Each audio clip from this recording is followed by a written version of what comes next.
মুক্তিযুদ্ধের বীর শহীদদের প্রতি শ্রদ্ধা জানাতে সাভারের জাতীয় স্মৃতিসৌধে পুষ্পস্তবক অর্পণ করবেন নবনির্বাচিত রাষ্ট্রপতি মির্জা ফখরুল ইসলাম আলমগীর। সকাল 10টায় জাতীয় স্মৃতিসৌধে গিয়ে শহীদদের প্রতি শ্রদ্ধা জানানোর কথা রয়েছে তার। জাতীয় স্মৃতিসৌধে পৌঁছে প্রথমে শহীদ বেদিতে পুষ্পস্তবক অর্পণ করবেন রাষ্ট্রপতি।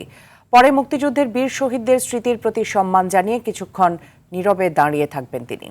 শ্রদ্ধা নিবেদন শেষে জাতীয় স্মৃতিসৌধের পরিদর্শন বইয়ে স্বাক্ষর করবেন রাষ্ট্রপতি মির্জা ফখরুল ইসলাম আলমগীর।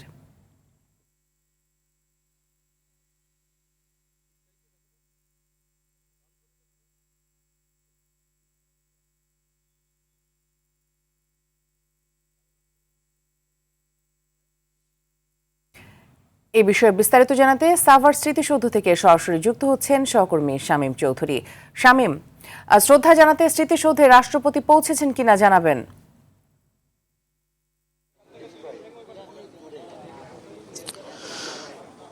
মৃত দায়িত্ব গ্রহণের পর ৭১-এর বীর শহীদদের স্মৃতির বেদিতে শ্রদ্ধা জানাবেন নতুন রাষ্ট্রপতি মির্জা ফখরুল ইসলাম আলমগীর। সকাল 10:15 নাগাদ তার এই সাভার জাতীয় স্মৃতিসৌধে আসার কথা রয়েছে এবং সাভার জাতীয় স্মৃতিসৌধে এসে তিনি ৭১ রণাঙ্গনের বীর শহীদদের স্মৃতির বেদিতে শ্রদ্ধা জানাবেন। ইতিমধ্যে আমরা দেখেছি যে সাভার জাতীয় স্মৃতিসৌধ প্রস্তুত করা হয়েছে, সব ধরনের আয়োজন সম্পন্ন করা হয়েছে এবং একটি বিষয় স্পষ্ট, নিরাপত্তা বলয়ে চারদিকটা ঘিরে রাখা হয়েছে। আমরা যখন এসেছি তখন আমরা দেখেছি যে নিরাপত্তা ব্যবস্থা এখানে গ্রহণ করা হয়েছে। 10:15টায় নতুন রাষ্ট্রপতি মির্জা ফখরুল ইসলাম আলমগীর সাভারে আসবেন, ৭১-এর বীর শহীদদের স্মৃতির বেদিতে শ্রদ্ধা জানাবেন। এরপর তিনি নীরবে কিছুক্ষণ দাঁড়িয়ে থেকে ৭১-এর বীর শহীদদের শ্রদ্ধা নিবেদন করবেন। এরপরই তিনি ৩ বাহিনীর ২৪ দলের সশস্ত্র সালাম গ্রহণ করবেন।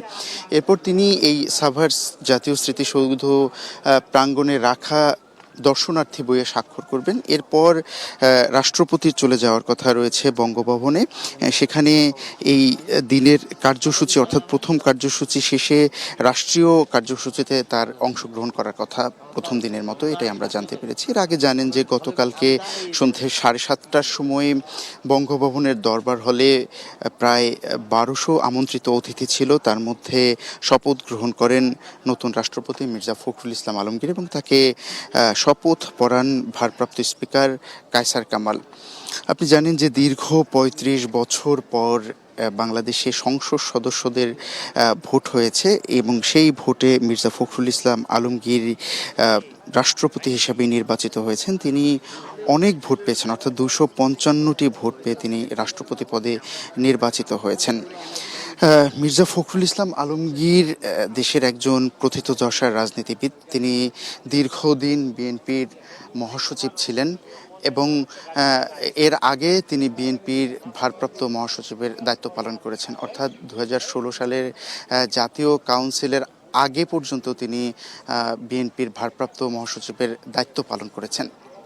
মির্জা ফখরুল ইসলাম আলমগীরের জীবনটা একটা সংগ্রামী জীবন। তিনি সেই ঠাকুরগাঁয়ের অজপাড়াগাঁও থেকে বঙ্গভবনে অর্থাৎ সেই ঠাকুরগাঁ থেকে রাষ্ট্রপতির চেয়ারে অর্থাৎ দেশের সর্বোচ্চ চেয়ারে তিনি অধিষ্ঠিত হয়েছেন। তার এই দীর্ঘ পথ চলার পরিক্রমায় তিনি অনেক অন্যায়, অত্যাচার এবং জুলুম নির্যাতনের শিকার হয়েছেন। মির্জা ফখরুল ইসলাম আলমগীর গণতন্ত্রের রক্ষার আন্দোলনে সবার সামনের সারিতে থেকে নেতৃত্ব দিয়েছেন।